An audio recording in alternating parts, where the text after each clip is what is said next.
নোমান হেসে উঠল। 2 মাসের চাকরি জীবনে এই নিয়ে 2বার ক্রিমিনাল তার কলার চেপে ধরল।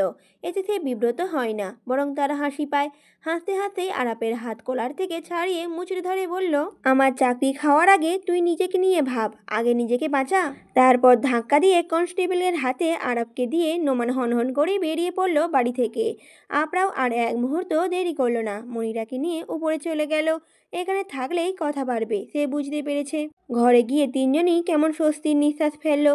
তিনজনই একে অপরের দিকে তাকিয়ে খানিক হাসলো। আফরা মনিরার পাশে বসে বলল, কি অভিনয় করলেন আপু, আমি আর মিহি তো একদম শকড। মনিরা হাসলো, বিছানায় গা এলিয়ে দিয়ে মিহির দিকে তাকালো। হেসেই বলে উঠল, স্যার উইলিয়াম শেক্সপিয়ারের ট্র্যাজেডি নাটক ম্যাকবেথ নাটকের শেষের দিকে লেডি ম্যাকবেথ যখন আত্মহত্যা করে, তখন জীবনের প্রতি আগ্রহ হারিয়ে ম্যাকবেথ বলেন, এই বিখ্যাত ট্র্যাজিক নাটকটি ইঙ্গিত দেয় জীবন আসলে কিছুই না, শুধু কিছুদিন অভিনয় করে যাওয়া ছাড়া। একথা বলে মনিরা থামলো। মেয়ের থেকে দৃষ্টি ঘুরিয়ে আফরার দিকে তাকিয়ে দেখলো মেয়েটা প্রশ্নাত্মক দৃষ্টিতে তাকিয়ে আছে। দীর্ঘশ্বাস গোপন করে বলল, আমার জীবনের ম্যাকবেথ আত্মহত্যা না করলেও তাকে তো কেউ হত্যা করেছে। তবে ম্যাকবেথের মতো আমি কিন্তু জীবনের প্রতি আগ্রহ হারাইনি, আরও জীবনের প্রতি আগ্রহ, মায়া, ভালোবাসা ফিরে পেয়েছি। ট্র্যাজিক নাটকটার সারমর্ম ধরে একটু না হয় অভিনয়ই করলাম। জীবন যে রঙ্গমঞ্চ, সবাই অভিনয়ের সামিল। কেউ সেরা করে, কেউ বা পিছুটা পিছিয়ে। পুলিশের চোখে ফাঁকি দিয়ে আরাপ পালিয়ে গেছে আপু। কথাটা বলতে বলতেই হাঁটুতে 2 হাত রেখে হাঁপাতে থাকে আপরা। মুখ হাঁ করে শ্বাস নিচ্ছে সে। বুকের ওঠানামা একেবারে কমে এলে সোজা হয়ে দাঁড়ায়। বাড়ি যাওয়ার উদ্দেশ্যেই বের হয়েছিল। সন্ধ্যা প্রায় হয়ে এলো। এখন না বের হলে রাত একটু বেশিই গভীর হবে। মনিরা অনেকবার থাকার কথা বলেছিল, তবে আপরা বারবার নাকচ করে দিয়েছে। মিহির সাথে কিছুক্ষণ সময় কাটিয়ে গেট পেরিয়ে কেবলই বাইরে বেরিয়েছিল। কয়েকজন প্রতিবেশীকে আরাপের ব্যাপারে আলাপ করতে শুনে ফেলে, আর এক মুহূর্ত দেরি না করে ছুটে আসে বাড়ির ভেতর। মিহিকে তখন খাইয়ে দিচ্ছিল মনিরা। কথাটা শোনা মাত্রই তার হাত থেমে যায়। অবিশ্বাস্য দৃষ্টিতে আফরার দিকে তাকাতেই আফরা পর 2বার মাথা নাড়ে। কানে কথাটা কেমন ঝনঝন করে বাজে, মনের মধ্যে ভয়গুলো যেন চেপে বসেছে। আরাব রাগের বশে তাদের ক্ষতি করার জন্য উঠে পড়ে লাগবে। মনিরা এটা বুঝতে পেরেছে। তবে এখন তার কি করণীয়? তার সক্ষমতার খুব বেশি নয় তো। মানুষের সামনে গলা উঁচিয়ে কয়েকটা ছবি দেখিয়ে আরেকজনের হেল্প নিয়ে তো আপদ বিদায় করেছিল। কিন্তু এখন যে সেই আপদই তাদের জীবনে ঘূর্ণিঝড় নিয়ে আসবে, সামাল দিতে পারবে তো? যে মেয়ের ভবিষ্যতের কথা চিন্তা করে এত কঠিন পথে পা বাড়ালো সে, সেই মেয়ের ভবিষ্যৎ কি তার মতোই হবে? ভীতু মুখশ্রীটা কেমন করুণ দেখাচ্ছে। আপরায় সে পাশে বসে কাঁধে হাত রেখে ভরসা দেয়। এইটুকু ভরসাই যেন দরকার ছিল। খুব তাড়াতাড়ি নিজেকে সামলে নেয় মনিরা। মেয়ের দিকে তাকিয়ে মুখটা কঠোর করে নেয়। তার ষষ্ঠ ইন্দ্রিয়টা যেন তাকে সাহস দিচ্ছে, বারবার তাকে বলছে সে পারবে। মেয়ের জন্য হলেও তাকে পারতে হবে। মিহির মুখটা মুছে দিয়ে তাড়াহুড়ো করে আপরাকে উদ্দেশ্য করে মনিরা বলে উঠল, তোমার সাথে মিহিকে নিয়ে যাও আপরা, খুব দ্রুত, কেউ যেন দেখতে না পায়। মায়ের কথায় ভড়কে যায় মিহি, শক্ত করে আঁচল চেপে ধরে। কিছুতেই যাবে না সে। মনিরা অসহায় দৃষ্টিতে আপরার দিকে তাকায়। আপরা নিজেও মনিরার সিদ্ধান্তকে না মেনে বলে ওঠে, অসম্ভব আপু, আপনাকে ছেড়ে শুধু মিহিকে নিয়ে আমি যেতে পারবো না। গেলে তিনজনেই যাব, না হলে আজ আমি এখানেই থাকছি। মনিরা বলে উঠল, তুমি বুঝতে পারছো না আপরা, তোমাদের উপর চরম রেগে আছে। ও ক্ষতি করে দেবে, আম্মাকেও সাথে নিয়ে যাবে। চরিত্রহীন বুড়ো যা কিছু করতে পারে। আপনি বিষয়টা বুঝতে পারছেন না আপু, আপনাকে একা পেয়েও ছেড়ে দেবে না। এর বদলে আমরা একসাথে থাকি, 2জন কনস্টেবল তো আছেই, আসলে একদম জবাই করে দেব। মনিরা চুপচাপ কিছুক্ষণ ভেবে ঘর থেকে বের হয়ে গেল। ভেবেছিল এবার বুঝি একটু স্বস্তি মিলবে, তা আর হলো না। শাশুড়ি ঘরে ঢুকে শাশুড়িকে কাঁদতে দেখে মুখ বেঁকায় মনিরা। এই মহিলার আর কাজ নেই। কিছুটা রাগী কণ্ঠেই বলে ওঠে, এত কাঁদার কিছুই হয়নি আম্মা, নরপশুটা মরে গিয়ে ভালোই হয়েছে। আপনি কেঁদে কেঁদে এবার আমার মাথাটা খারাপ করবে না দয়া করে। আমার সাথে আসুন, আপনার কুলাঙ্গার ছেলে পুলিশের চোখ ফাঁকি দিয়ে পালিয়েছে। সালেহা বেগম চমকে যায়। আকস্মিক চেতনাতে ভড়কেও যায় কিছুটা। আপনা আপনি কান্নাও থেমে যায় তার। চটজলদি কানে থাকা হাতটা নিচে নামাতেই যেতেই হাতে থাকা ফোনটা ফ্লোরে পড়ে যায়। ছোট বাটন ফোনটা ঝনঝন করে শব্দ হয়ে দুভাগ হয়ে যায়। মনিরা ভ্রু কুঁচকে আসে। একবার শাশুড়ির দিকে তাকায়, আরেকবার নিচে থাকা ফোনের দিকে। বুঝতে পারে না ব্যাপারটা। নিচু হয়ে ফোনটা তুলবে তার আগেই সালেহা বেগম ফোনটা তুলে লুকিয়ে ফেলে। মনিরার সন্দেহটা গাঢ় হয়। তবে কিছু জিজ্ঞেস করার আগেই শাশুড়ি কথা থেমে যায়। চলো, কোথায় যাবে চলো। মনিরা নড়ে না, চোখ ছোট ছোট করে সালেহা বেগমের দিকে তাকিয়ে থাকে। সালেহা বেগম ভীতু মুখশ্রী নিয়ে হাঁসফাঁস করে। এমন তীক্ষ্ণ দৃষ্টি নিতে পারে না সে। আতিয়া বলে উঠল, আমাকে কিছু জিজ্ঞাসা করো না মা, আমি বলতে পারবো না এখন, কিন্তু খুব তাড়াতাড়ি জানতে পারবে সবটা। মনিরা বলল, আমি অপেক্ষায় থাকবো আম্মা, আপনি হাইবার হবেন না, আমি আর কিছুই জিজ্ঞাসা করব না, আমি আপনাকে বড্ড বিশ্বাস করি আম্মা। সালেহা বেগম নিবিড় দৃষ্টিতে মনিরার দিকে তাকান। আমি আপনাকে বিশ্বাস করি আম্মা, কথাটার এতটাই ভরসা ছিল যে সাহেলা বেগম শক্ত হাতে মনিরার হাত আঁকড়ে ধরেন। ভরসা কণ্ঠে বলে ওঠেন, আমি তোমার বিশ্বাসের মান রাখবো মা, আমার মেয়ে আর নাতনির কোনো ক্ষতিই আমি হতে দেব না। এমন সুন্দর একটা জীবন তোমাকে উপহার দেব, এতদিনে কষ্ট, যন্ত্রণা, হাহাকারগুলো প্রাপ্তির কাছে মিলিয়ে যাবে, হারিয়ে যাবে। মনিরার মনে আশার সঞ্চয় হয়। ভবিষ্যৎ প্রাপ্তির কথা স্মরণ করেই খুশিতে দু চোখ চিকচিক করে ওঠে। শাশুড়ির হাতের সাথে মিলিত হাত দুটো ভরসার বাঁধনকে আর একটু শক্ত করে। দরজায় দাঁড়িয়ে শাশুড়ি বৌমার এই মুহূর্ত দেখে আফরার চোখ ভিজে আসে। বুকে কেমন ব্যথার সৃষ্টি হয়, না পাওয়ার যন্ত্রণাগুলো অশ্রু হয়ে চোখ দিয়ে প্রবাহিত হয়। খুব তাড়াতাড়ি নিজেকে সামলে নেয় আপরা। এ দুনিয়ায় চোখের জলের কোনো মূল্য নেই, না আছে ইমোশনের। বাঁচতে হলে লড়ে যেতে হবে। দরজার পরপর দুবার টোকা দেয়। সালেহা বেগম ও মনিরা দুজনে কিছুটা অপ্রস্তুত হয়ে পড়ে। আপরা বাইরে দাঁড়িয়েই বলল, আপু, আমাকে একটু বাইরে যেতে হবে, খুব তাড়াতাড়ি ফিরে আসবো। আর আমার সাথে আরও একজন আসতে পারে, আপনাদের কোনো অসুবিধা হবে না তো? মনিরা হেসে ওঠে। এই মেয়েটার সাথে কথা বললে সময়টা বেশ ভালোই যায় তার। আফরার দিকে আস্তে আস্তে বলল, শোনো মেয়ের কথা, অসুবিধা হবে কেন? তুমি যে থাকতে রাজি হয়েছো এটাই তো আমাদের অনেক। সাবধানে যাবে কেমন? আফরা মাথা নেড়ে চলে যায়। এত মধুর কথা যেন তার সহ্য হয় না। তার সাথে কঠিন তিক্ত কথাগুলো মানানসই। গেট পেরিয়ে বাইরে বের হয়েই চারপাশে নজর ঘোরায়। আজ বাইরে বেরোনোর কোনো ইচ্ছেই ছিল না। হুট করে মীরার ফোন এলো। কড়া করে কিছু কথা শুনিয়ে বাড়ির বাইরে বের হতে বলল। বিপরীতে সে কিছু বলারও সুযোগ পেল না। অগত্যা অনিচ্ছা সত্ত্বেও তাকে বের হতে হলো। এখন মেয়েটারই খবর নেই। ভাবতে ভাবতে ফোন বেজে উঠল তার। হাতে থাকায় জলদি ফোনটা রিসিভ করে কানে ধরল। অপর পাশ থেকে মীরা বলল, এগিয়ে আয়, বাইক নিয়ে দাঁড়িয়ে আছি। নিজের থেকে ফোন কেটে দেয় আফরা। ফোনটা ব্যাগে ঢুকিয়ে পা চালিয়ে হাঁটতে থাকে। কিছু দূর যেতেই মীরাকে দেখতে পায়। বাইকের উপর শুয়ে শুয়ে পা নাচাচ্ছে, হয়তো গুনগুন করে গানও গাইছে।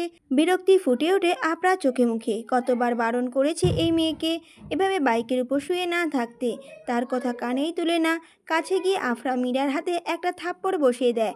কিছুটা ভয় পেয়ে ওঠে বসে মীরা। সহজ ভাষায় গালি দিয়ে বলে ওঠে, এক থাপ্পড়ে কানের পর্দা ফাটিয়ে দেব, বেয়াদব, ম্যানার শিখিসনি?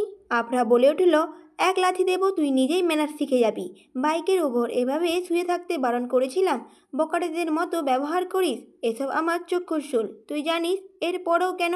একথার প্রতি উত্তরে মীরা বলে উঠল, তোর অবাধ্য হতে ভীষণ ভালো লাগে। আমি যদি বকাটেদের মতো ব্যবহার করি, তুই কম কিসে? আদিল মাহমুদের সাথে কেমন আচরণ করো জানি না আমি? আসছে সাধু সাজতে, তুই তো আরও নিম্নমানের বকাটে।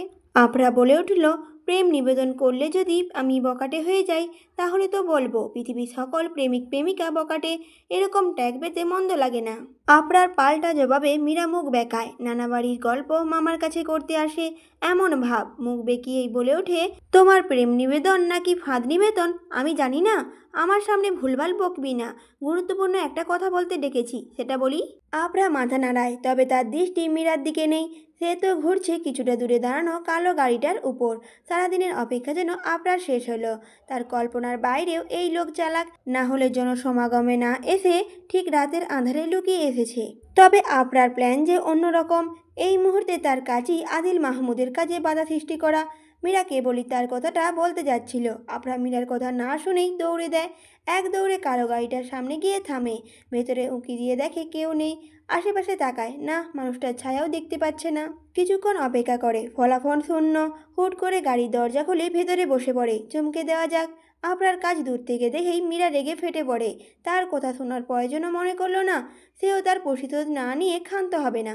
মেয়েটাকে অতিরিক্ত বাড়তে দিয়েছে। রাস্তায় পড়ে থাকা ইটের টুকরোয় লাথি দিয়ে রাগ প্রকাশ করে মীরা কালো গাড়িটার দিকে রাগে দৃষ্টিতে তাকিয়ে বাইকে বসতে যাবে, তার আগেই টের পায় তার পিঠে কেউ শক্ত কিছু ঢিল ছুঁড়েছে। পিঠে আপনা আপনি হাত চলে যায়। ব্যথায় চোখ মুখ কুঁচকে নেয়। সময় নিয়ে ব্যথা পাওয়া জায়গাটা হাত দিয়ে ডলে।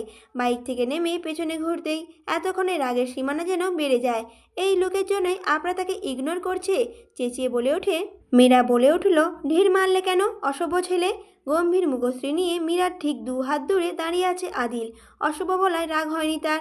মীরার প্রশ্নের উত্তর দিতে বলে ওঠে, আপনি আমাকে ঢিল মেরেছেন, আমি আপনাকে ঢিল মেরেছি। সদবোধ অশুভ মেয়ে, অশুভ বলায় দ্বিগুণ ক্ষেপে যায় মীরা।